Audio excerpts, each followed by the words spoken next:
Yes we are live now. Hello friends, discuss करेंगे हिंदी शिक्षण शास्त्र यानी कि हिंदी पेडागोजी। जहां पर भी आपकी हिंदी पेडागोजी पूछी जाती है, स्पेशली सीटेट पेपर 1 और 2 बोथ दोनों के लिए। और अगर हम बात करें सीटेट की भी तो 30 आउट ऑफ 30 कह सकते हैं, या फिर 15 आउट ऑफ 15 तो पेडागोजी को डील ही करेंगे। थोड़ा सा समझेंगे क्या स्ट्रक्चर रहता है हिंदी का सीटेट में। और इसके अलावा जहां पर भी अगर एमपीटेट में या जहां पर भी हिंदी पेडागोजी आती है तो एक कंप्लीट वीडियो रहेगा, एक कंप्लीट सेशन रहेगा। सिर्फ एक सेशन शायद 1 घंटे में खत्म हो जाए।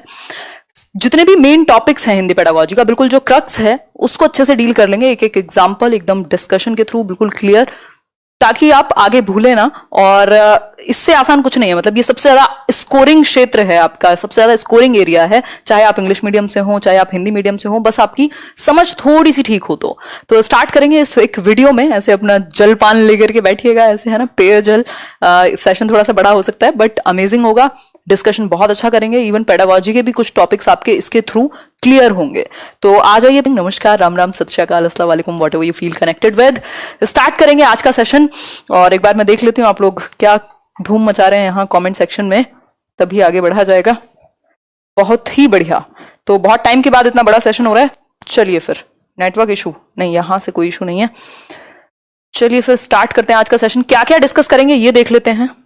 क्या क्या डिस्कस करेंगे, मास्टर क्लास कह सकते हैं आप इसको, एक होल रिवीजन क्लास, या अगर आपने आज से पहले नहीं भी किया तब भी आप एक ही वीडियो से, ये सार है बिल्कुल। आप 4 किताबें भी पढ़ेंगे उसका भी। अगर मैं बात करूं तो देखेंगे भाषा अर्जन एवं अधिगम में क्या अंतर है ना। ये इंग्लिश पेडागोजी का भी कॉमन टॉपिक है एक, भाषा अर्जन एवं अधिगम यानी कि एक्विजिशन एंड लर्निंग। भाषा के विविध रूप कौन से हैं। और अगर हम बात करें तो बीच बीच में कुछ कुछ क्वेश्चन तो करते ही चलेंगे। जीन पियाजे के बारे में बात करेंगे, वो भाषा के बारे में क्या सोचते हैं, वाइगॉस्की भाषा के बारे में क्या सोचते हैं, अंतर क्या है दोनों में। फिर नॉम चॉम्स्की जो कि 1 नंबर में बड़े फेवरेट हैं आपके, कौन सी 3 प्रकार दिए हैं लेव वाइगॉस्की ने भाषा के। नॉम चॉम्स्की के बारे में बात करेंगे, उनकी सार्वभौमिक जो व्याकरण है, एलएडी है ना। शिक्षण जो है आपका यानी टीचिंग एक बाइपोलर और ट्राइपोलर प्रोसेस, किसने कहा, क्या अंतर है, कैसे ये काम करेगा। शिक्षण के सूत्र यानी कि मैग्जिम्स ऑफ टीचिंग। इसी तरह की एक वीडियो इंग्लिश पे भी करेंगे जिसमें कंप्लीट हम समझ लेंगे इंग्लिश के जितने भी महत्वपूर्ण तत्व हैं, है ना, तत्व हैं। आज बिल्कुल हिंदी जो है, आज हिंदी की घुट्टी पी हुई है मैंने, मजाक कर रही हूँ। हिंदी शिक्षण सहायक सामग्री यानी टीचिंग लर्निंग मटेरियल्स 3 से 4 नंबर फ्री के हैं सीटेट में। 3 से 4 नंबर, इससे ज्यादा आसान नंबर कहीं दुनिया में मिल नहीं सकते। ठीक है बात। फिर इसके अलावा अगर हम बात करें मूल्यांकन एवं उपचारात्मक शिक्षण कह सकते हैं, निदानात्मक शिक्षण पूरी अपने आप में एक प्रक्रिया है, इसको समझेंगे, है ना। फिर इससे रिलेटेड क्वेश्चंस करेंगे। इसके बाद क्या करने वाले हैं, भाषा कौशल, बहुत इंपॉर्टेंट, लैंग्वेज स्किल्स। कोई भी दुनिया का इवन केवीएस तक में आजकल लैंग्वेज स्किल्स से क्वेश्चंस आते हैं। तो लैंग्वेज स्किल्स जो है, भाषा कौशल। भाषा क्या है बेसिकली, बहुत ही लेमैन लैंग्वेज में समझें तो संचार का या कम्युनिकेशन का एक माध्यम है ये कह सकते हैं। बट सिर्फ कम्युनिकेशन का एक माध्यम नहीं है, उससे बहुत कहीं ज्यादा है, ये भी हमें पता होना चाहिए। तो इन लैंग्वेज की 4 बेसिक स्किल्स, 4 बेसिक स्किल्स जो हैं आपकी, सुनना, बोलना, पढ़ना, लिखना, इनको डिस्कस करेंगे। फिर लेखन के प्रकार, जो टाइप्स ऑफ राइटिंग है, श्रुत लेख हो गया, अनुलेख हो गया, है ना, और सुलेख हो गया जो हम बचपन में किया करते थे, उनको समझेंगे। 1 नंबर का यहां से भी आता है। भाषाई विकार, अफेजिया, डिस्फेजिया और डिस्प्रेक्सिया, इसके अलावा डिस्ग्राफिया, इनको समझेंगे। फिर इनसे रिलेटेड एक आध क्वेश्चन करेंगे। बहुभाषिकता यानी मल्टीलिंगुअलिज्म, है ना, मल्टीलिंगुअलिज्म क्या है उसको भी समझेंगे। मल्टीलिंगुअलिज्म से भी केवीएस वगैरह में भी आते हैं खूब क्वेश्चंस। फिर इस सेशन को खत्म कर देंगे। तो ये बिल्कुल सार है, ऐसे गीता सार आप खरीदते होंगे, ये हिंदी पेडागोजी सार है। और अगर मैं बात करूं जो लोग बाकी का, भाई अगर हम हिंदी 30 नंबर की आती है यदि सीटेट में, तो अगर हम देखना चाहें कि 30 में से 30 कैसे स्कोर कर पाएंगे, तो सिंपल तरीका है, कुछ बहुत बड़ी तो बात नहीं है। 15 नंबर के 2 पैसेज आते हैं आपके, और 15 नंबर में पेडागोजी आती है जो हम इस क्लास से आज कंप्लीट कर लेंगे, ऑलमोस्ट कंप्लीट कर लेंगे। आप 15 आउट ऑफ 15 तक भी ला सकते हैं, एटलीस्ट 12-13 तो ला ही सकते हैं 1 घंटे में। अगर मैं बात करूं बाकी के 15 नंबर की, तो एक पैसेज 7 नंबर का आएगा, एक 8 नंबर का आएगा, या 9 या 6 का आ सकता है। जिन्होंने लैंग्वेज 1 यानी हिंदी को भाषा 1 चुना है, उनके लिए एक पैसेज जो है वो कविता का रहेगा, दूसरा उनका जो गद्यांश होता है वो रहेगा। बहुत आसान होता है पैसेज, सिर्फ प्रीवियस ईयर से प्रैक्टिस कीजिए, कोई और दुनिया का पैसेज करने की जरूरत नहीं है। सिर्फ प्रीवियस ईयर के 5-6 पैसेज उठा करके प्रैक्टिस कर लीजिए। जितना टाइम आपने पैसेज में बचा लिया, फ्री के नंबर हैं, तो वो 15 नंबर आपको कोई नहीं दिला सकता, आप खुद को दिला सकते हैं। फिर भी मैं कभी डिस्कस कर लूंगी एक पैसेज पर वीडियो। ठीक है बात। यहाँ के 15 नंबर जो शिक्षण शास्त्र है हिंदी का, पेडागॉजी है, उसको आज हम डिस्कस करेंगे। डिस्कशन पसंद आए तो लाइक शेयर और सब्सक्राइब जरूर कीजिएगा, ताकि हम कुछ बेहतर टीचिंग में ऐसे ही कुछ कुछ सीखते रहें, टीचिंग में पैशन लाने की बात करते रहें, है ना।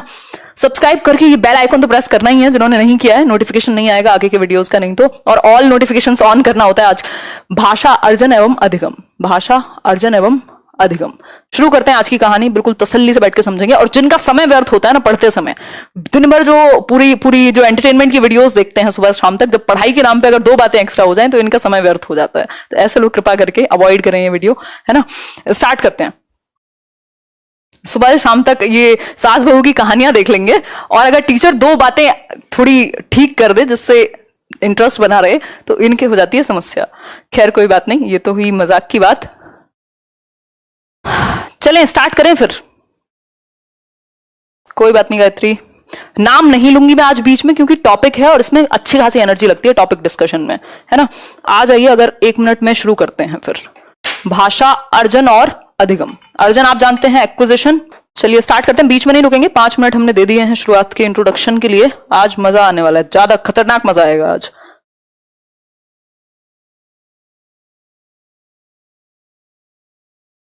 बहुत बढ़िया, वी ऑल आर बेस्ट। चलिए फिर स्टार्ट करते हैं आज का सेशन, अब नहीं रुकेंगे। भाषा अर्जन एवं अधिगम। अर्जन का मतलब ही क्या है भाई? 4 लकड़ियां पड़ी थी या 4 फल गिरे हुए पड़े थे कहीं जंगल में, आपने अर्जित किया और अपनी टोकरी में भर के ले आए। मतलब आपने उनको बनाया तो नहीं, आपने कुछ प्रैक्टिस एफर्ट तो नहीं मारा, जस्ट आपने उनको अर्जित किया, समेटा एक तरीके से और ले गए भर के। ठीक, यानी कि एक्विजिशन कहते हैं हिंदी में इसको, इंग्लिश में इसको। सेम टॉपिक है इंग्लिश में भी ये। लैंग्वेज एक्विजिशन एंड अधिगम का मतलब होता है लर्निंग। लर्निंग क्या है? जिसमें प्रैक्टिस लगे, जिसमें अभ्यास लगे, जिसमें प्रैक्टिस लगे, जिसमें एफर्ट लगे आपका। आप ये सीख रहे हैं, इसमें आप पूरा एफर्ट लगाते हैं, प्रैक्टिस करते हैं, बार बार रिवीजन करते हैं, तब जाकर के क्वेश्चन सही होते हैं। गलत होते हैं फिर से सही करते हैं, बिहेवियरल चेंज आता है। एक्विजिशन क्या है? ये एक नेचुरल प्रोसेस है। क्या है? एक नेचुरल प्रोसेस है, एकदम प्राकृतिक प्रक्रिया है, जिसमें हमें कोई बहुत ज्यादा एफर्ट नहीं लगाना पड़ता, है ना। और लर्निंग क्या है? ये एफर्टफुल है, ये कॉन्शियस प्रोसेस है। अगर मैं कहूं तो चेतन प्रक्रिया है, हिंदी में अगर समझना चाहें तो चेतन प्रक्रिया है। ठीक है बात। नेचुरल है, ये सबकॉन्शियस भी कह सकते हैं इसको, या कई लोग अनकॉन्शियस भी कह देते हैं, यानी अवचेतन, जिसमें आप बहुत कॉन्शियसली रूल्स को रट नहीं रहे किताबें उठा करके। आपके आसपास जो माहौल में भाषा बोली जाती थी आपने उसको ग्रहण कर लिया, आपने सुन सुन के भर लिया। आपके दिमाग में एक यंत्र है जिसने उसको प्रोड्यूस करना शुरू कर दिया। आपके घर में पंजाबी बोली जाती थी, आपने पंजाबी को ग्रहण कर लिया, यानी कि एक्वायर कर लिया, अर्जित कर लिया। आपके घर में गुजराती बोली जाती थी, आपने उसको एक्वायर कर लिया। हरियाणवी, भोजपुरी, जो भी बोली जाती थी आपने उसको एक्वायर कर लिया। ना आपको कोई व्याकरण की पुस्तक लगी, ना आपको कोई टीचर लगा, ना किसी ने कोई और आया, आपने अपने एनवायरमेंट से उठा लिया। कभी सही बोला, कभी गलत बोला, कभी तुतला के बोला, कभी नॉर्मल बोला, बट आपने उसको एक्वायर किया सबकॉन्शियसली। आपने कोई रूल्स नहीं रटे उसके लिए, नेचुरल था। लर्निंग में क्या हुआ? आपने जब इंग्लिश सीखी या प्रॉपर हिंदी जब आप सीखने गए, अगर आपकी मातृभाषा हिंदी नहीं थी तो जब आप हिंदी सीखने गए होंगे तो आपको चेतन रूप से प्रयास करना पड़ा होगा, चेतन रूप से, है ना। छोटा चेतन नहीं, नॉर्मल चेतना वाला चेतन, कॉन्शियसनेस, जिसमें आपके एफर्ट प्रैक्टिस सब लगेंगे, कॉन्शियस माइंड। ठीक है बात। तो चेतन रूप से आपने इसको सीखा, ये अवचेतन, सबकॉन्शियस, नेचुरल, प्राकृतिक रूप से। एक और चीज यहां ध्यान में रखनी है, देखो लैंग्वेज एक्विजिशन तो हम कर सकते हैं, नेचुरल है, लेकिन लैंग्वेज इनहेरिटेड नहीं होती। ऐसा कोई प्रॉपर्टी नहीं है कि आप पैदा हुए और आपके पिताजी छोड़ गए थे और आपने उठा करके रख लिया। ठीक है, तो ऐसा कुछ नहीं है, ये इनहेरिटेड नहीं है। आप एक्वायर करते हैं आकर के, बट इनहेरिटेड नहीं होती, है ना। कि प्रॉपर्टी कागज थे, उठा के रख लिए, बात खत्म। ये आपका माइंड जो है अवशोषित करेगा, लेकिन आप लैंग्वेज लेकर के पैदा थोड़ी ना हो रहे हैं। ठीक है बात। तो ये एक बेसिक सी बात हुई। बहुत बढ़िया अमित, बेसिक सी बात हुई। आगे बढ़ते हैं, नेक्स्ट पॉइंट समझते हैं। यहां एक चीज है, जो आपका अर्जन है, इसमें बुक की जरूरत नहीं है। आप नेचुरली अपने एनवायरमेंट का, यहां सबसे बड़ा रोल किसका है अर्जन में? भाषा अर्जन में जो सबसे बड़ा रोल है वो आपके एनवायरमेंट यानी पर्यावरण का है। पर्यावरण, सबसे बड़ा रोल पर्यावरण। ठीक। और पूछा भी जाता है एक क्वेश्चन कि अधिगम और अर्जन में सबसे बड़ा अंतर क्या है, तो पर्यावरण का है।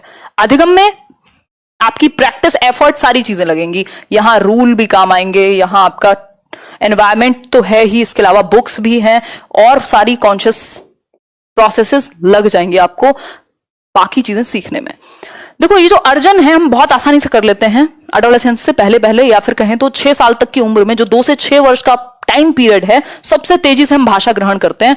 बहुत तेजी से आप देखेंगे 2 साल का बच्चा कुछ कुछ वर्ड बोलता था, एक आध सिंगल वर्ड बोलता था, 2 वर्ड को ज्वाइन करके बोलने लगा था। लेकिन जैसे ही वो 2 से 5 वर्ष के बीच में आता है, 6 वर्ष तक आता है, वो बोलते बोलते रुकता नहीं है ना। वो मेरी जैसी स्थिति में होता है जिस स्पीड में मैं बोल रही हूँ, खैर मजाक की बात है वो।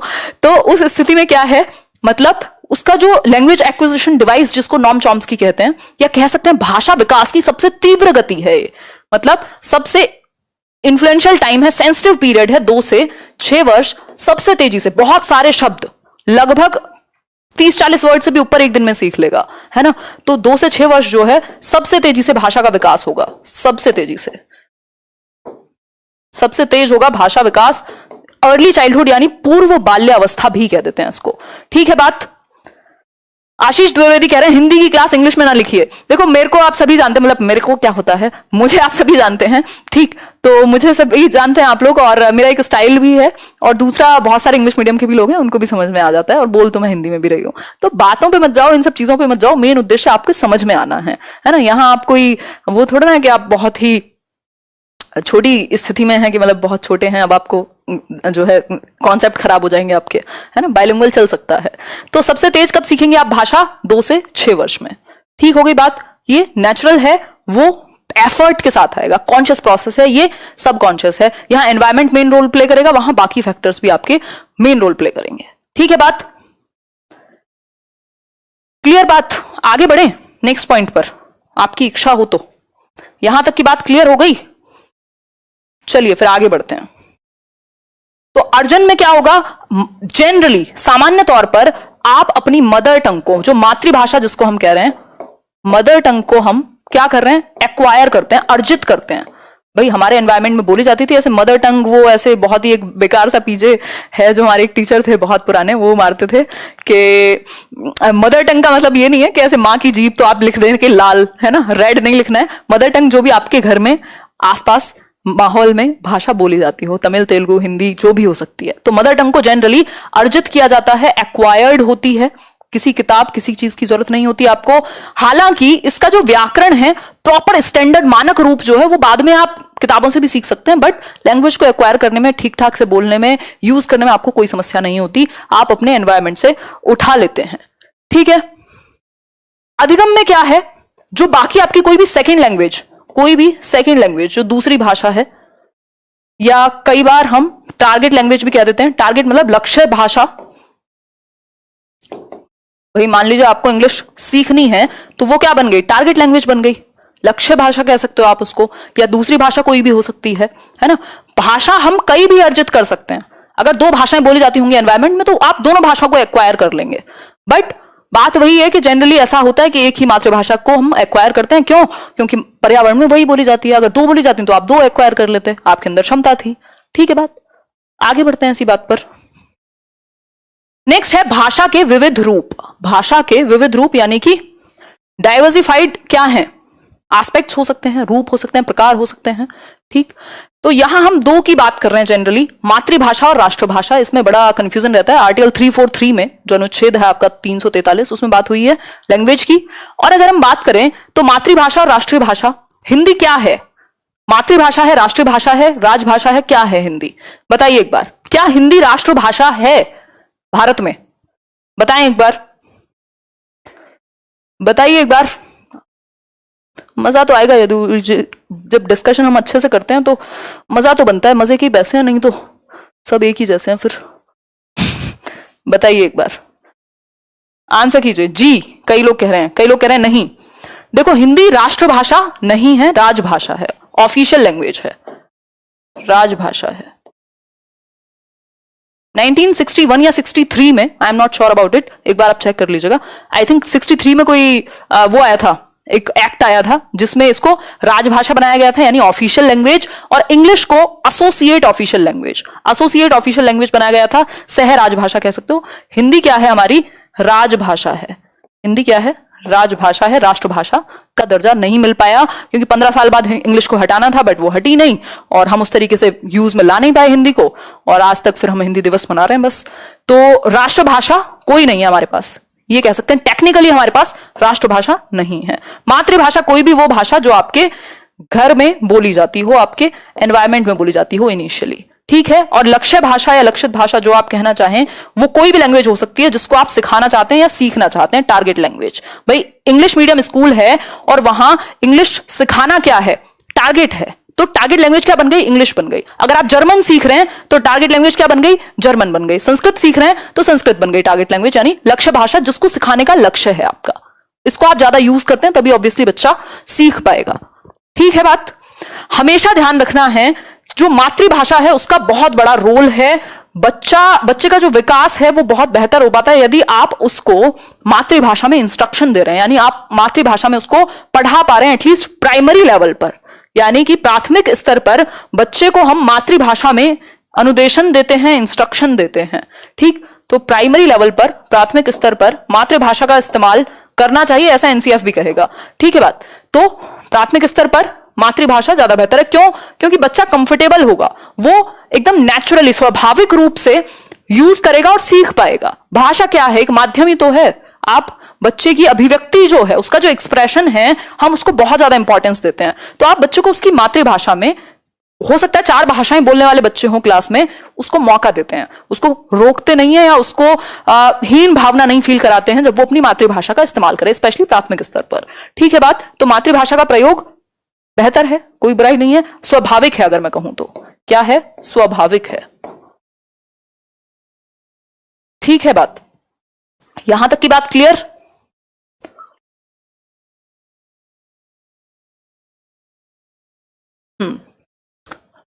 लाइक शेयर करते रहिएगा, श्रद्धा है आपकी।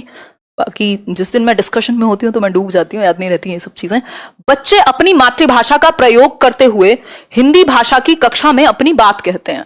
एक क्वेश्चन है आपके सामने, बच्चे अपनी मातृभाषा यानी अपनी मदर टंग का इस्तेमाल कर रहे हैं, जो भी उनके घर में बोली जाती होगी, हिंदी भाषा की कक्षा में अपनी बात कहते हैं। लैंग्वेज की क्लासरूम कौन सी है, हिंदी। अब आपको और मुझे हिंदी आती है, इसका मतलब ये मत सोचिएगा कि बच्चे की भी भाषा जो है वो हिंदी ही है।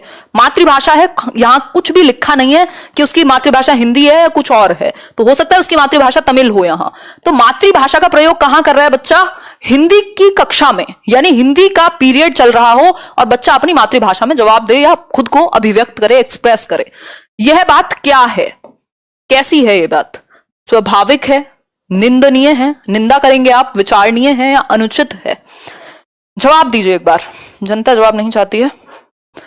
I want your answer. बहुत बढ़िया, फर्स्ट का ए, सिंपल बात है बिल्कुल। देखो ये क्वेश्चन करने के बाद आप कितने भी क्वेश्चन प्रैक्टिस करा सकते हैं, मैं अलग से भी सीरीज चला दूंगी, लेकिन बीच बीच में 1-2 क्वेश्चन को डिस्कस करना जरूरी है।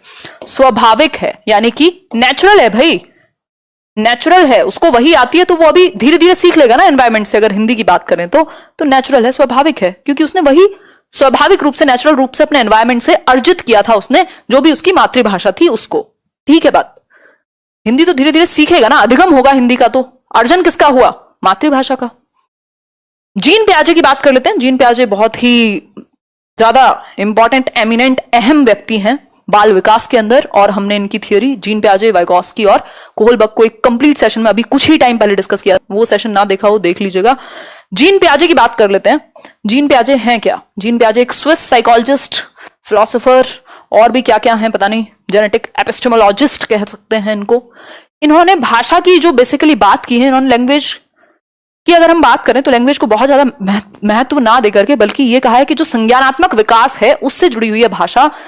बेहतर संज्ञानात्मक विकास ऑब्वियसली बेहतर लैंग्वेज भी प्रोड्यूस कर पाएगा जिसका संज्ञानात्मक स्तर है वो। क्यों? संज्ञान क्या है? आपकी समझने, सोचने, तर्क करने, समस्या समाधान करने की क्षमता, कल्पना करने की क्षमता, ये सब संज्ञान में आती है, कॉग्निटिव डेवलपमेंट में आती हैं। और कॉग्निटिव डेवलपमेंट से ही जुड़ा हुआ है भाषा का संप्रत्यय, यानी कि लैंग्वेज का जो कॉन्सेप्ट है वो आपका कॉग्निटिव डेवलपमेंट से जुड़ा हुआ है। कॉग्निटिव डेवलपमेंट की भी अगर हम बात करें तो एक है हमारा लेफ्ट हेमिस्फेयर और दूसरा है राइट हेमिस्फेयर। तो भाषा किधर है बताइए एक बार, लेफ्ट हेमिस्फेयर और राइट हेमिस्फेयर? बहुत बढ़िया सौरभ भी, हाँ जवाब दीजिए। विचार पहले आता है ऐसा कहते हैं जीन प्याजे, बिल्कुल सही बात है। Thought proceeds language, and thought not only proceeds language but also determines it, मतलब सुनिश्चित भी करता है विचार भाषा को, भाषा से पहले भी आएगा। ये बात कौन कहते हैं? जीन प्याजे ही कहते हैं। जो लैंग्वेज है आपकी वो लेफ्ट साइड में आएगी, ठीक है बात, बहुत बढ़िया शालू। तो लैंग्वेज किधर आएगी? लेफ्ट साइड में आएगी, लेफ्ट हेमिस्फेयर में आपके ब्रेन के लैंग्वेज पाई जाएगी, और कॉग्निटिव डेवलपमेंट से ही जुड़ी हुई है भाषा भी आपकी, ये कह सकते हैं। जैसे सामाजिक विकास, सांवेगिक विकास सामाजिक विकास से जुड़ा हुआ है, मॉरल डेवलपमेंट, सोशल डेवलपमेंट, ये इमोशनल डेवलपमेंट आपस में जुड़े हुए हैं, उसी तरीके से संज्ञानात्मक विकास यानी कि कॉग्निटिव डेवलपमेंट से भाषा जुड़ी हुई है, ठीक है बात। स्पीड अगर बहुत तेज हो तो कमेंट्स में बता देना, मेरी स्पीड जनरली तेज होती है, ठीक है बात। आगे बढ़ते हैं। अहम केंद्रित वाक्य, ईगोसेंट्रिक स्पीच। ईगोसेंट्रिक स्पीच बड़ा फेमस हो चुका है आज की डेट में। अहम केंद्रित वाक्य हर बार पूछा जाता है। इंग्लिश में क्या कहेंगे? ईगो सेंट्रिक स्पीच, यानी बच्चा क्या है? स्व केंद्रित है, सेल्फ सेंटर्ड है, दूसरे का पर्सपेक्टिव नहीं समझता, खुद से बोल बोल करके बातें करेगा, ये कह सकते हैं। स्व केंद्रित कहेंगे, है ना। सेल्फ सेंटर्ड, भाई बच्चा है ये खुद को सेंटर मानता है और खुद बोल बोल के बात करेगा, है ना। तो ये अहम केंद्रित वाक्य हो गया। कब आएगा ये? 2 से 6 वर्ष में। 2 से 6 वर्ष की जो अवस्था है, प्री ऑपरेशनल स्टेज, पूर्व संक्रियात्मक अवस्था, अहम केंद्रित वाक्य करेगा बच्चा। इस सेम अहम केंद्रित वाक्य को वाइगॉस्की ने प्राइवेट स्पीच यानी निज वाक्य कहा है। प्याजे ने कहा अहम केंद्रित वाक्य बहुत ज्यादा लाभ का नहीं है, this is of no use, but Vygotsky कहते हैं अहम केंद्रित वाक्य ना कहकर इसका नाम क्या यूज करते हैं वो? प्राइवेट स्पीच, निज वाक्य या निजी वाक्य। ये बहुत काम का है और इससे बच्चा खुद को निर्देश दे पाता है। अब ये है क्या? मान लीजिए मैं खुद से बात करूं, यार हिमांशी बेवकूफ है क्या, ऐसे नहीं ऐसे कराना था। मैं खुद से बात कर रही हूं, बोल करके बाहर आवाज आ रही है, मतलब इसको आप प्याजे क्या कहेंगे? इसको ईगोसेंट्रिक स्पीच है। वाइगॉस्की क्या कहेंगे? निजी वाक्य है। जब बच्चा, आपने देखा कोई रेलगाड़ी बना रहा है, वो ट्रेन आती थी ना पहले, पटरी आती थी कि नहीं ये वाला ये नहीं, यहां ये जोड़ना था, ये करना था, ये मैंने गलत कर दिया, है ना। कोई क्वेश्चन सॉल्व करते हुए वो देखेगा यार यहां क्या आना था, मैम ने तो ये बताया था, बोल बोल के खुद से बातें कर रहा है वो। दैट मीन्स वो अहम केंद्रित वाक्य या फिर निजी वाक्य वाइगॉस्की के अनुसार, ठीक है बात। मेरे साथ बोलते रहिएगा ताकि आपको याद रहे चीजें, है ना। अगर मैं बात करूं यहां तो अहम केंद्रित वाक्य की बात हो गई। इसको प्राइवेट स्पीच कहा है किसने? वाइगॉस्की ने। प्याजे ने इसको बहुत इंपॉर्टेंस नहीं दी, वाइगॉस्की ने इसको इंपॉर्टेंस दी है निजी वाक्य है कि उनकी आगे जो बात होगी तब अच्छे से समझेंगे। एक और चीज प्याजे ने कही है, देखो उन्होंने कहा संज्ञानात्मक स्तर अगर अच्छा होगा तो भाषा विकास भी अच्छा होगा, ये कह सकते हैं। तो संज्ञानात्मक स्तर पर निर्भर है भाषा का विकास, ये कह सकते हैं। एक और चीज है, जो जन्म से 2 वर्ष वाली अवस्था है इनकी, सेंसरी मोटर गत्यात्मक या इंद्रिय गामक अवस्था, वहां पर एक किस प्रकार की लैंग्वेज है? सिंबॉलिक, सिंबल्स का यूज करेगा बच्चा। ए फॉर एप्पल के लिए एप्पल का, प्रतीकात्मक विचार होते हैं उसके अंदर, और विचारों से भाषा आगे जन्म लेगी, विचार से भाषा आएगी, भाषा से विचार नहीं आएगा, ये कहते हैं कौन? प्याजे। मतलब अगर बच्चे ने पेन देखा और उसको बोलना नहीं आया है लेकिन विचार उसके दिमाग में तब भी होगा, इसको देख करके भी कुछ तो चल रहा होगा, अब उस विचार के बाद भाषा सीखेगा वो, ये मान लो कि ऐसा प्याजे मानेंगे। यहां तक की बात होपफुली क्लियर हो गई होगी। अगर क्लियर हो गई हो तो बता दीजिए। देखो बाल रुकते नहीं है, 4 बाल तो नहीं कहूंगी, अब तो बड़े हो गए, ठीक है, बहुत ही बढ़िया, स्पीड ठीक है। चलिए आगे बढ़ते हैं फिर, बहुत ही बढ़िया, आगे बढ़ते हैं। चाय पानी पीते रहिएगा, कई लोग बेहोश ना हो जाएं ज्यादा पढ़ने की वजह से, आदत तो रही नहीं होगी अब। आज हिंदी पेडागोजी को पढ़ के और कवर करके बंद करके रख दीजिएगा, बस डेली के 20 25 30 क्वेश्चन सॉल्व कर लेना, बहुत हो जाएगा, ठीक है बात। हाँ बहुत बढ़िया। देखिए एक बार, देखिए लेव वाइगॉस्की की अगर हम बात करें, ओहो, लेव वाइगॉस्की एक अलग व्यक्ति हैं, ये रशिया के थे, प्याजे कहाँ के थे? स्विट्जरलैंड, है ना। तो लेव वाइगॉस्की की अगर हम बात करें तो वाइगॉस्की कहते हैं बेसिकली कि भाषा क्या है? संज्ञानात्मक विकास, जो आपका कॉग्निटिव डेवलपमेंट है उसके लिए एक टूल है, उसके लिए एक टूल है, यानी यंत्र है। भाषा क्या है? यंत्र है। लैंग्वेज एक टूल है आपके संज्ञानात्मक विकास के लिए, ठीक है बात। मतलब भाषा का इस्तेमाल करके बच्चा अपनी समझ का इस्तेमाल करेगा, ये कह सकते हैं। इन्होंने 3 चीजों को इंपॉर्टेंट बताया था, सोसाइटी यानी समाज, संस्कृति और भाषा यानी लैंग्वेज। किसके लिए? SCL से याद रख सकते हो, सोसाइटी, कल्चर, लैंग्वेज। इसको इंपॉर्टेंस दी किसने? वाइगॉस्की ने, ठीक है बात। देखिए एक बार नेक्स्ट, देखो एक बार, बालक भाषा अपने से परिवेश से अंतःक्रिया करते हुए सीखता है। इन्होंने कहा है कि जो भाषा है, लैंग्वेज है, उसको बच्चा अपने परिवेश से अंतःक्रिया यानी अन्योन्य क्रिया यानी कि इंटरैक्ट करके आप भाषा सीखते हैं अपने आसपास से। भाई जब आप पैदा होते हैं तो भाषा तो नहीं बोल रहे होते ना, रो रहे होते हैं, ठीक। तो अंतःक्रिया यानी इंटरैक्शन करके।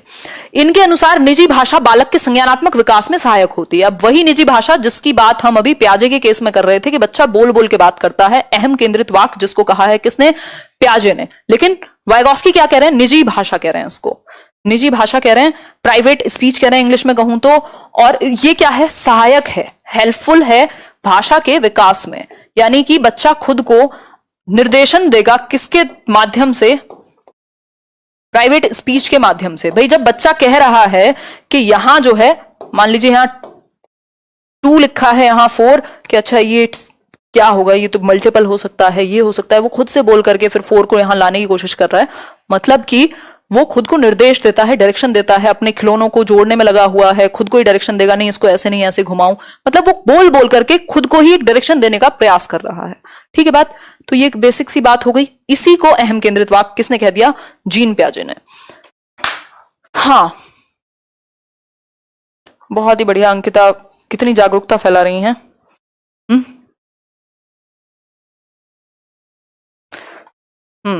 ठीक है मिनी मोनिका, यहां आ जाओ एक बार। ये एक बेसिक बात हुई। अब 3 प्रकार की स्पीच की बात की है वाइगॉस्की ने। वो 3 प्रकार की स्पीच यानी कि भाषा कौन सी है, एक है सामाजिक वाक, सामाजिक वाक यानी कि सोशल स्पीच, जो 2 साल के आसपास बच्चा बोल बोल करके समाज में इस्तेमाल करने लगता है। ठीक है बात। दूसरा है आपका निज वाक, प्राइवेट स्पीच, निज वाक, जो 3 साल के आसपास आते आते वो बोलने लगेगा, 3 साल। ठीक है बात। और लैंग्वेज मतलब राइटिंग में मैं एकदम गांधी जी हूं, तो बहुत ज्यादा बुरा ना मारे मेरी राइटिंग का।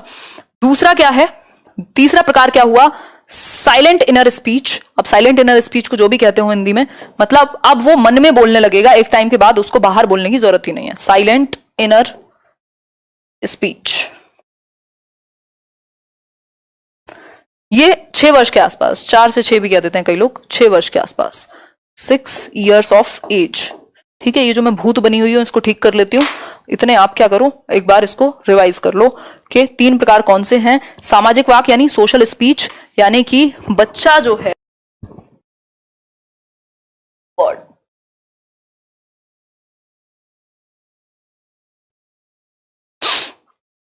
तो सामाजिक वाक है जब बच्चा 2 साल में अपने मम्मी पापा से दूध मांगने लगे, पानी मांगने लगे, यानी बातें करने लगे। ठीक है, फिर उसके बाद क्या होगा, उसके बाद एक चीज होगी, निज वाक प्रकट हो जाएगा, यानी कि अब वो खुद से बोल बोल के बातें करने लगता है। काफी बातें की होंगी आपने बचपन में खुद से, आज भी करते होगे, मैं तो करती ही हूं। साइलेंट इनर स्पीच की बात करें, और इस प्राइवेट स्पीच का बहुत ही अच्छा एग्जांपल है वो जो एक सॉन्ग है, वो विलेन का जो कोई तो सॉन्ग है, पता नहीं क्या नाम है उसका, एक रात करके। हाँ, तो वो पूरा उसमें सेल्फ टॉक में बनाया हुआ है। सेल्फ टॉक मतलब खुद से बात करना। ठीक है, साइलेंट इनर स्पीच है जब बाहर आवाज ना जाए। अभी आप दुनिया में क्या क्या किस किस को बोल रहे हैं, सामने रिश्तेदारों को हैं, सामने से आप कह रहे हैं अच्छा ठीक है अंकल धन्यवाद, है ना, और अंदर आपके कुछ और चल रहा है, वही साइलेंट इनर स्पीच है। अब आवाज जो है वो अंदर चली गई, आपको बाहर बताने की जरूरत नहीं है, पता नहीं लगेगा किसी को, आप मन में बोल रहे हैं। ठीक है, तो वो साइलेंट इनर स्पीच है। ठीक है, आगे बढ़ते हैं। अब नेक्स्ट पॉइंट, एक क्वेश्चन कर लेते हैं नेक्स्ट पॉइंट पर बढ़ने से पहले। ये 3 चीजें शुरुआत वाली भारी हैं, कौन सी, प्याजे, वाइगॉस्की और आपके चॉम्स्की। उसके बाद आसान चीजें, मजा आएगा, है ना। जिगसॉ पहेली को करते समय 5 वर्ष की नजमा स्वयं से कहती है नीला टुकड़ा कहां है। यानी कि जिगसॉ पजल नहीं होता वो जिसमें भरना होता है अलग अलग, तो 5 वर्ष की नजमा है, देखो एज भी दी हुई है आपको, 5 वर्ष की नजमा है और 3 से 5 वर्ष का ही वो अवधि है, जो स्वयं से कहती है नीला टुकड़ा कहां है, यानी कि जो ब्लू पीस है वो कहां है। और फिर खुद से बोलती हैं कोई और उठाया नहीं, ये वाला नहीं, वो नीले वाला, गाढ़े रंग वाला। ठीक है, जिससे यह जूता, मान लीजिए एक पजल है जिसमें एक क्या कहें, जूता यानी कि शू की शेप बनानी है। प्याजे इसको, सॉरी वाइगॉस्की इसको क्या कहेंगे ये बताइए आप। व्यक्तिगत वार्ता, जोर से बोलना, पाठ, या फिर आत्म केंद्रित वार्ता, जवाब दीजिए।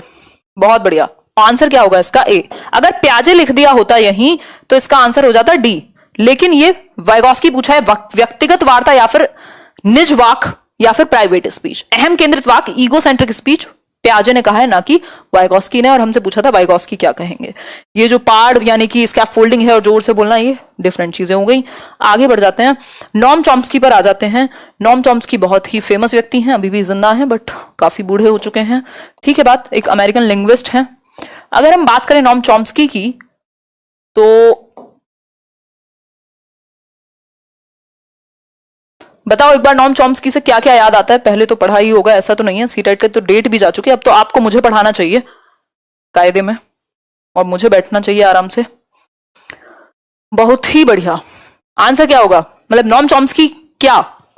देखो, नॉम चॉम्स्की वो व्यक्ति हैं जिनके बारे में बड़े बड़े अक्षरों में, स्वर्ण अक्षर में पेपर में हर बार पूछा जाता है कि भाषा अर्जन करने की क्षमता व्यक्ति में या बालक में या मनुष्य में जन्मजात होती है।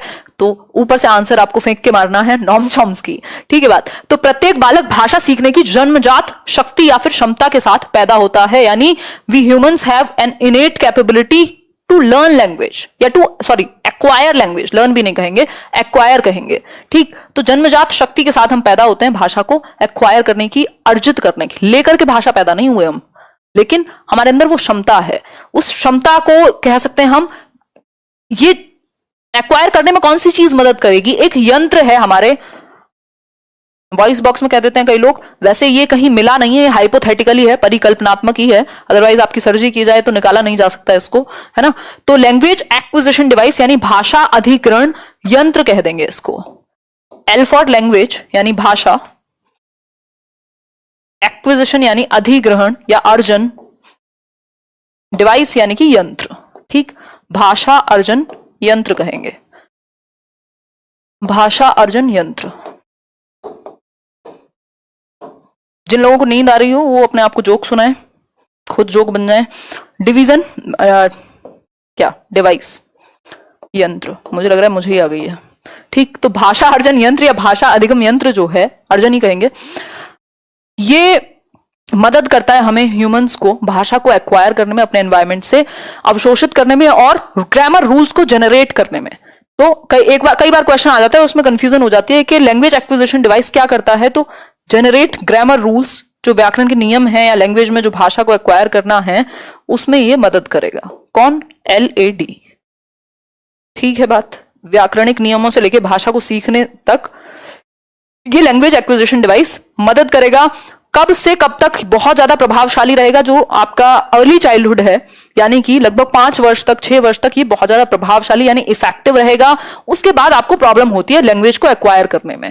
भाई अगर कोई एडोलेसेंस या आज आप इस उम्र में नई भाषा सीखने जाते हैं तो आपको ज्यादा डिफिकल्टी होगी, ज्यादा टाइम लगेगा कंपेयर टू कोई एक बच्चा जो 5 साल का है, 4 साल का है, वो कोई लैंग्वेज सीखे बात करके, वो नेचुरली करेगा, क्योंकि उसका जो लैंग्वेज एक्विजिशन डिवाइस है वो आपसे ज्यादा मजबूत है, उसका जो भाषा एक्वायर करने की क्षमता है वो ज्यादा है आपसे, ये कह सकते हैं। तो एक उम्र के बाद भाषा को एक्वायर करने में डिफिकल्टी होती है, बट अगर आप मोटिवेटेड हैं तो आप कर सकते हैं।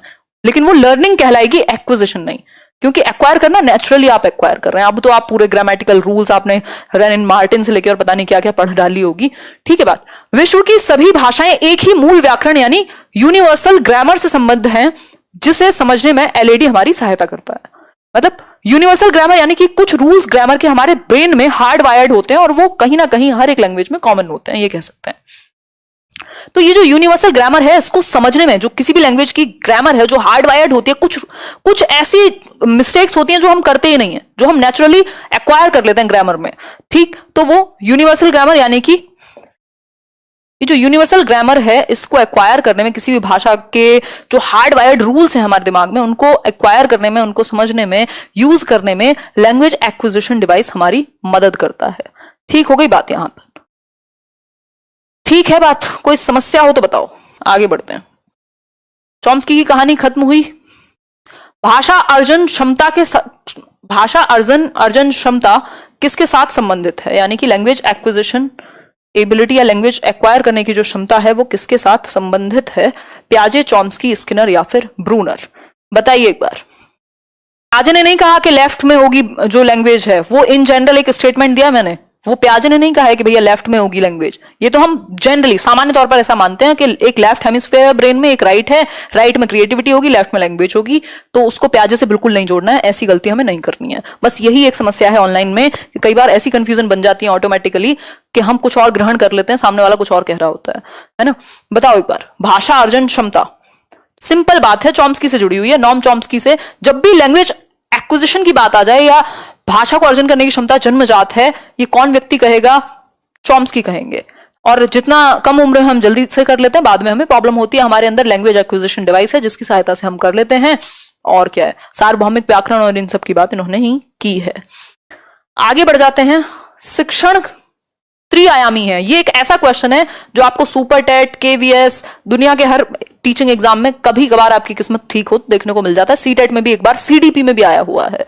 ठीक, तो शिक्षण क्या है? एक त्रिआयामी प्रोसेस हम मानते हैं, यानी ट्राइपोलर प्रोसेस। ट्राइपोलर, 3 पोल हैं जिसके, वो खंबे होते हैं ना, पोल्स, ऐसे आप लटक जाते होगे देख करके, वो पोल वहां भी अनअकैडमी में भी आंसर करते हैं। ठीक, तो 3 पोल्स हैं। एक पोल ये कह सकते हैं, दूसरा सिरा कह सकते हैं ये, और थर्ड पोल है ये। कौन कहता है ये? जॉन डुई मानते हैं आज की डेट में। एडम्स ने बात की थी कि ये द्विध्रुवीय है, 2 पोलर है। बायपोलर जिसको हम कह देते थे, बायपोलर जिसको हम कह देते थे, बायपोलर किसने कहा था? एडम्स ने। बायपोलर में क्या था? 2 ध्रुव में क्या था? 2 ध्रुव में सिंपल था, 2 सिरे थे। एक क्या था? नहीं, बुरी राइटिंग तो, हाँ, 2 ध्रुव थे, एक है ये, दूसरा है ये। एक क्या है? एक तरफ टीचर है यानी शिक्षक, और दूसरी तरफ स्टूडेंट है यानी कि विद्यार्थी। ये थी 2 पोलर प्रोसेस जो इन्होंने अपनी इवोल्यूशन ऑफ एजुकेशन या कुछ ऐसे करके इनकी बुक है जिसमें इन्होंने बात की है। ट्राइपोलर क्या है? फटाफट से बताओ। ट्राइपोलर में 3 सिरे हुए ना। अगर 3 सिरे हैं ट्राइपोलर में तो सिंपल हो गई बात कि एक तरफ तो होगा टीचर यानी अध्यापक। एजुकेशन की प्रोसेस में एक तरफ है, एक सिरे पर है टीचर यानी कि अध्यापक, दूसरी तरफ कौन है? बिल्कुल टीचर, बिल्कुल बिल्कुल इंडिपेंडेंट। डिपेंडेंट कौन है? विद्यार्थी, बिल्कुल। अगर हम बात करें टीचर की, और इंटरवीनिंग कौन है? इंटरवीनिंग है आपका करिकुलम या फिर सिलेबस या एनवायरमेंट। टीचर, दूसरा सिरा किसके लिए? स्टूडेंट यानी विद्यार्थी, अधिगमकर्ता, एडुकेंड भी कह देते हैं इनको, और ये एजुकेटर है। और थर्ड क्या है? करिकुलम यानी कि आपकी पाठ्यचर्या जिसके अंदर सिलेबस भी आ जाएगा। आपका एनवायरमेंट हो सकता है, एनवायरमेंट हो सकता है, सिलेबस हो सकता है, बाकी की जो चीजें हैं। तो ये 3 सिरे हो गए, है ना। अध्यापक, छात्र और विषय वस्तु, जो कंटेंट है, जो एनवायरमेंट है, जो करिकुलम है, जो तरीके हैं। ठीक है बात, सिंपल बात, नो बकवास। हो गई बात क्लियर? बहुत ही बढ़िया, यहां तक की बात समझ में आ गई होगी। क्या करें? शिक्षण सूत्र देखिए एक बार। शिक्षण सूत्र यानी कि मैग्जिम्स ऑफ टीचिंग।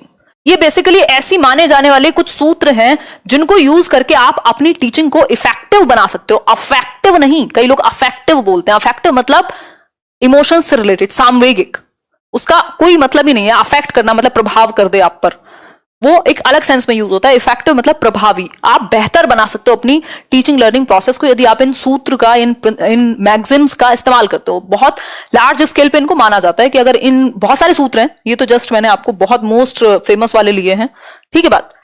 तो अगर हम बात करें ज्ञात से अज्ञात की ओर, यानी कि known to unknown. Known to unknown क्या आ जाएगा?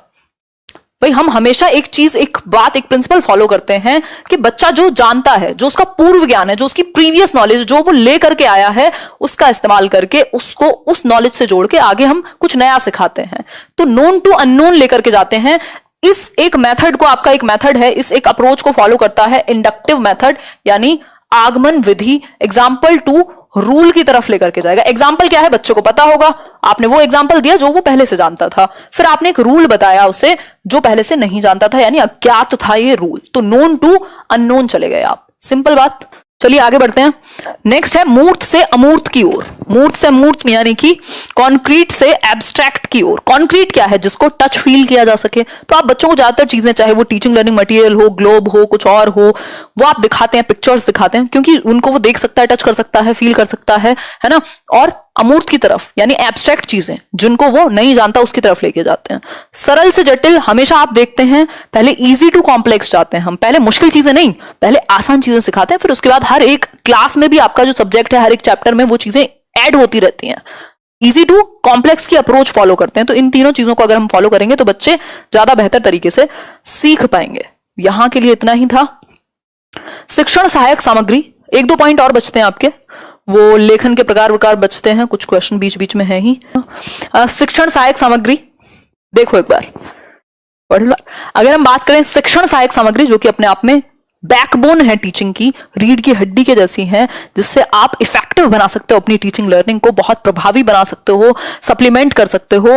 भाई अगर ये स्मार्ट बोर्ड है आज अपने पास, तो हम बहुत सारी पिक्चर्स का यूज कर लेते हैं, कई बार थियरीज में, क्वेश्चंस में, और भी बहुत सारी चीजों का यूज कर सकते हैं, है ना। उससे क्या होगा? कोई वीडियो भी प्ले कर सकते हैं। क्या होगा? इफेक्टिव बनेगी टीचिंग लर्निंग प्रोसेस। वो जो चार्ट आप लेके जा रहे हैं उससे बच्चा और बेहतर तरीके से आपके एक्सप्लेनेशन के साथ एक पिक्चर और अच्छा काम करेगी। या कितने सारे तरीके हैं टीचिंग लर्निंग मटेरियल में, ग्लोब हो गया, मॉडल्स हो गए, चार्ट्स हो गए, पिक्चर्स हो गई, आपका वीडियोस हो सकती हैं, कोई और चलचित्र हो सकते हैं। ठीक है बात? मजा आ रहा है, बहुत बढ़िया जी संगीता।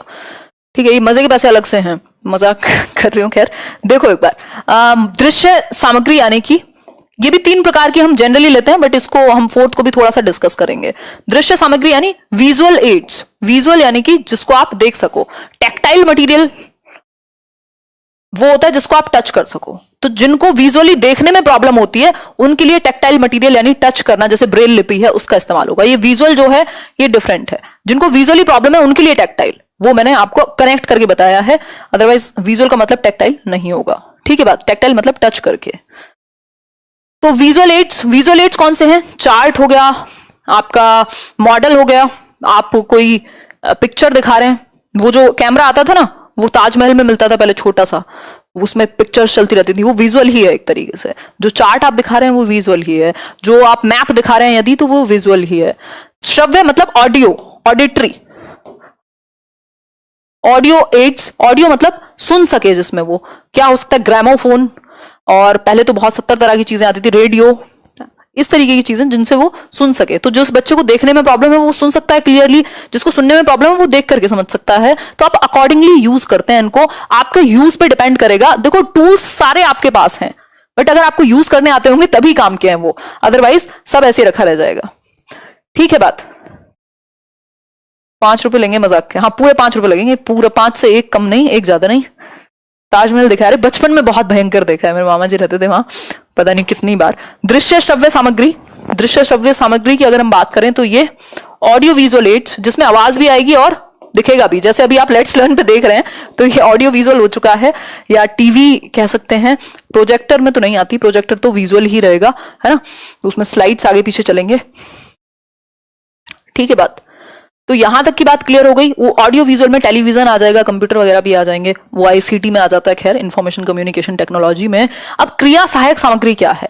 आप कुछ एक्टिविटी सेंटर्ड कुछ आपने रखी हुई हैं चीजें, जिसमें बच्चे हैंड्स ऑन एक्सपीरियंस कर रहे होंगे, या फिर आप फील्ड ट्रिप पर ले गए, फील्ड विजिट पर ले गए, कोई ताजमहल दिखाने ले गए मान लीजिए, है ना, ताजमहल दिखाने लगे। ऐसे हम अक्षरधाम लेके गए थे एक बार टीचिंग ट्रेनिंग में, पूरे दिल्ली दर्शन पे ले जाते हैं दिल्ली के गवर्नमेंट स्कूल्स।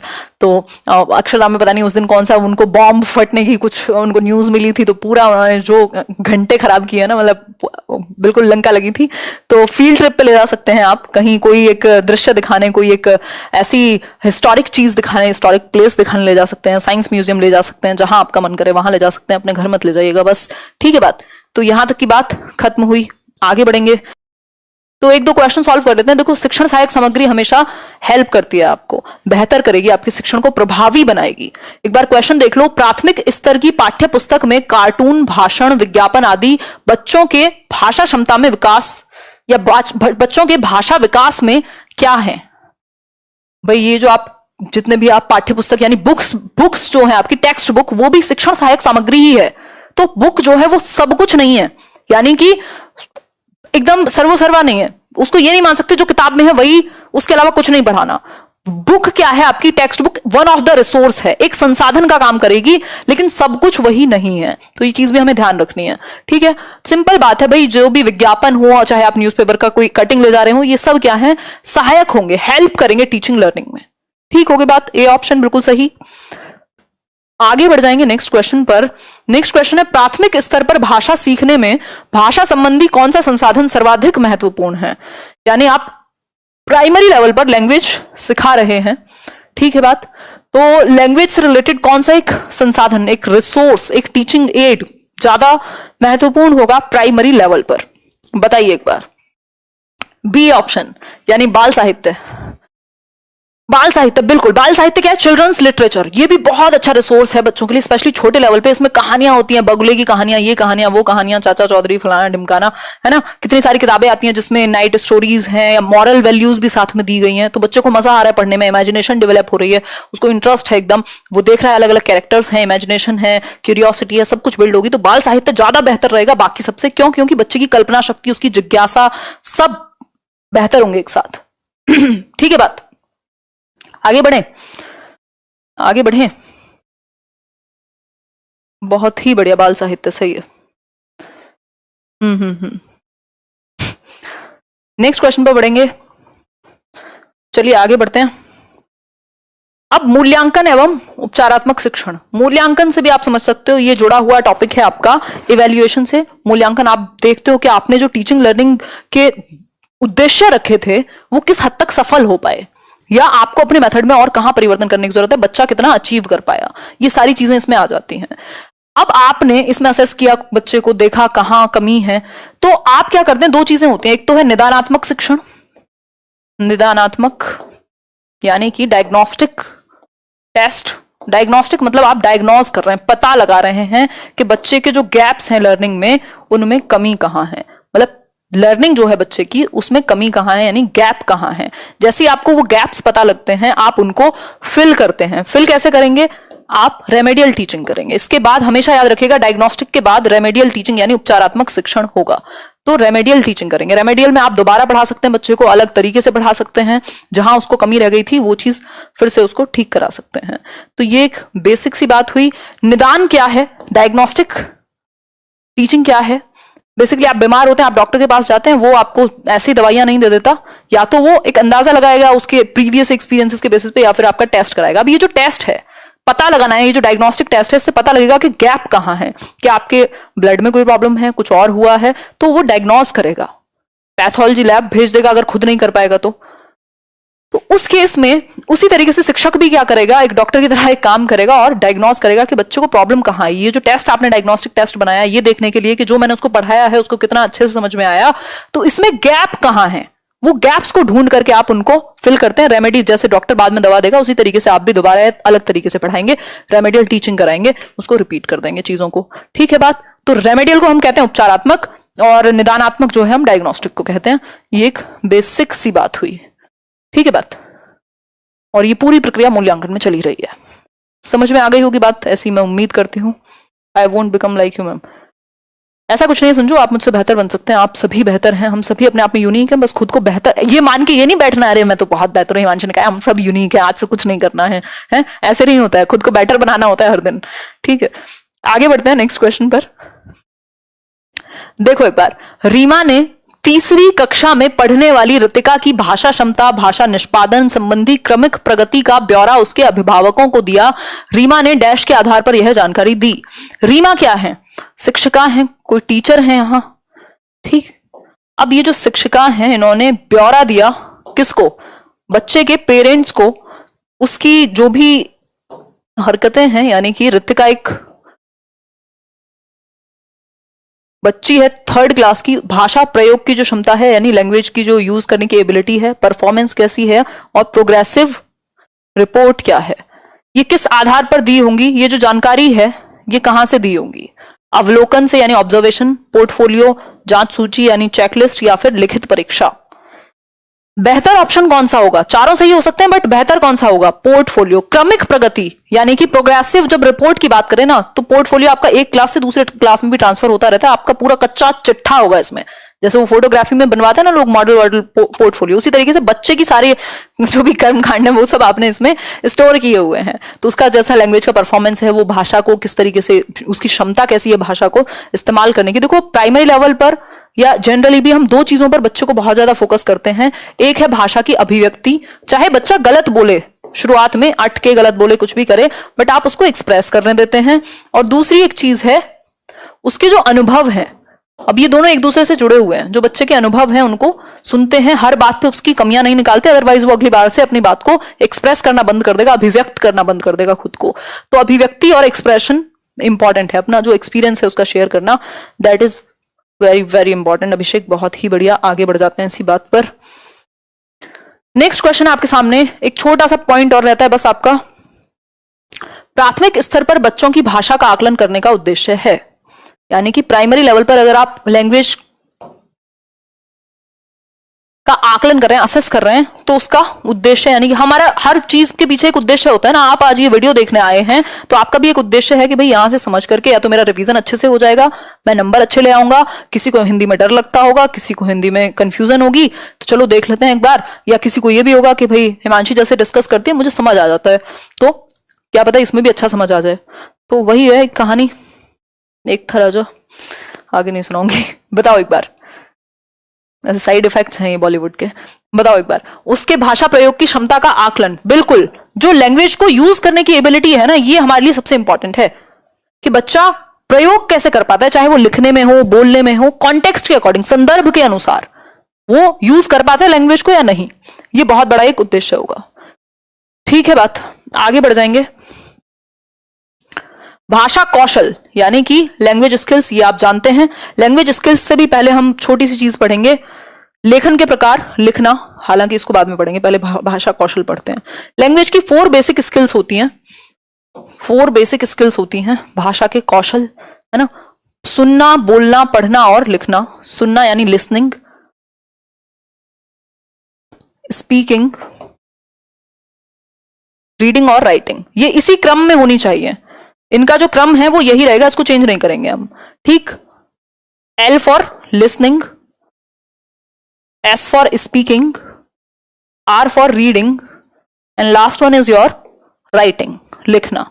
LSRW इसको इंग्लिश में कह देते हैं। ठीक है बात, इसी क्रम में रहेंगे, ये सीक्वेंस सेम रहना चाहिए, क्रम नहीं बदलना है। बच्चा सबसे पहले सुनता है, दुनिया में आता है, फिर वो बोलना शुरू करता है, जैसे तैसे, गलत बोले सही बोले, फिर आप उसको ABCD सिखाते हैं, देन वो लिखना शुरू करता है। ऐसा कई बार होता है कि बच्चे स्क्रिबलिंग करते हैं, वो जो घसीटना होता है, बिल्कुल कुछ भी हाथ में पेन आया टेढ़ा मेढ़ा, जब तक उनको पढ़ना भी नहीं आता तब भी कुछ कुछ बनाते रहते हैं, बट हम उसको राइटिंग में उस तरीके से काउंट नहीं कर रहे हैं। क्रम को हम चेंज नहीं करते, क्रम हम यही मानते हैं, सुनना, बोलना, पढ़ना और लिखना। इसमें जटिल सबसे ज्यादा लिखना ही है। ठीक है, शुरुआत कहां से होगी? सुनने से होगी।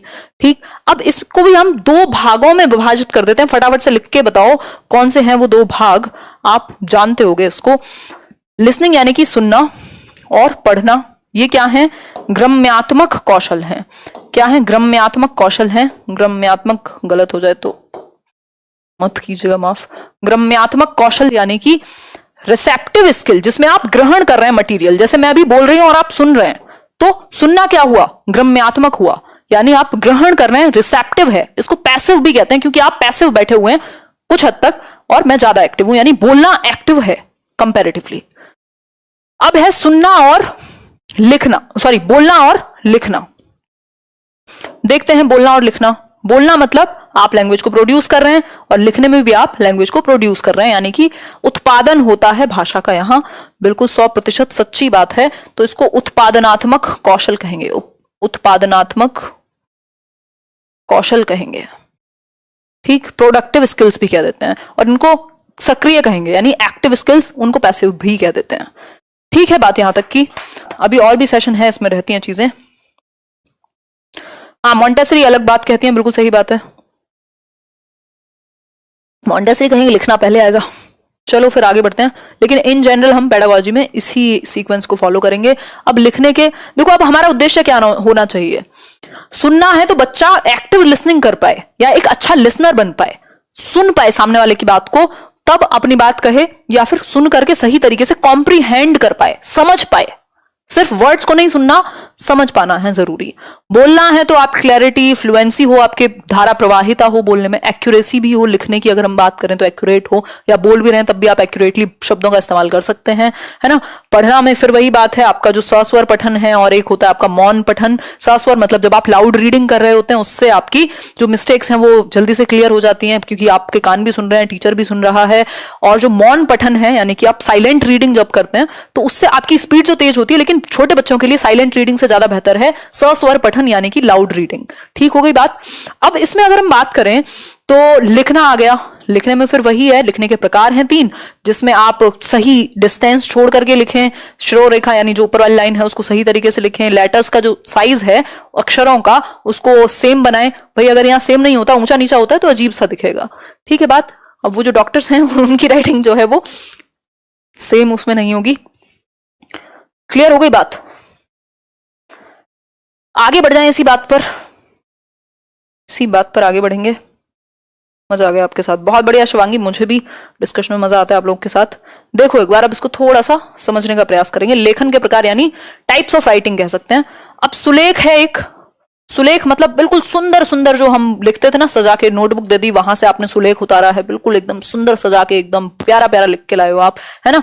तो यहाँ सुंदरता इंपॉर्टेंट है ये कह सकते हैं, है ना। प्रॉपर तरीके से आपकी जो ये जो आपकी श्रो रेखा है, ये वाला डंडा मतलब है लेटने वाला, ये जो ऐसी वाली लाइंस हैं, या अक्षरों की बनावट है उनका बराबर का होना है ना। ये सब प्रॉपर डिस्टेंस छूटा हो बीच में, लाइंस में, लेटर्स में, इस तरीके से तो सुलेख बन जाएगा। बहुत सुंदर लेख। सु का मतलब ये अच्छा हिंदी में। ठीक।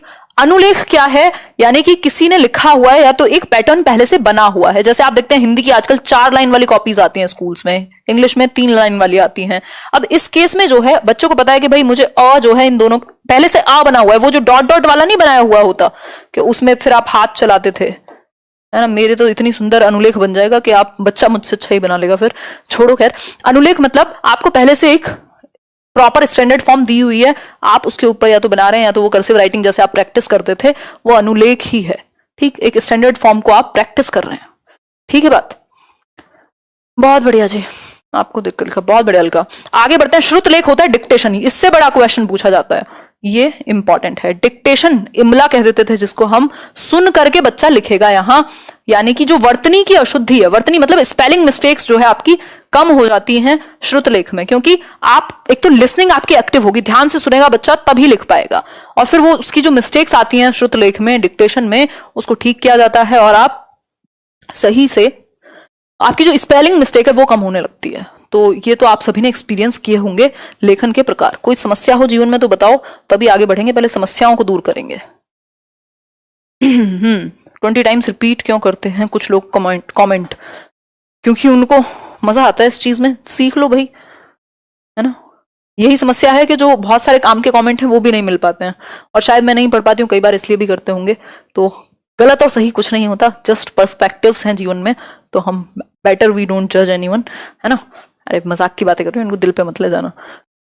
भाषाई विकार, भाषाई विकार यानी लैंग्वेज से रिलेटेड डिसेबिलिटीज, है ना। डिसऑर्डर्स कह लीजिए, डिसेबिलिटीज कह लीजिए, जो मन करे कह लीजिए, आपकी घर की सरकार है। ठीक है बात, है ना। अपना बोर्ड है, आपका सेशन है, आपकी क्लास है ना, कुछ भी कह सकते हैं हम किसी को भी, ऐसा नहीं है ना। With power comes responsibility. Aphasia, aphasia यानी लैंग्वेज को कॉम्प्रिहेंड करने में, समझने में, बोलने में प्रॉब्लम आएगी बच्चे को। ठीक। तो बोलने से रिलेटेड लिख सकते हैं फॉर इंस्टेंस। इसके बाद डिसलेक्सिया, पढ़ने से रिलेटेड, पठन संबंधी विकार, पढ़ने से रिलेटेड। डिस्ग्राफिया, ग्राफ जहां आ गया मतलब लेखन संबंधी। डिस्प्रेक्सिया होता है एक, डिस्प्रेक्सिया,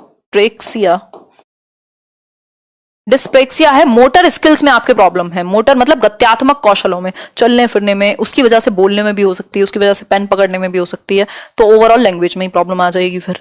ठीक है बात, तो वो डिस्प्रेक्सिया हो गया। ठीक है बात, यहां तक की बात होपफुली ठीक होगी। सरकार तो मैम हमारी, अच्छा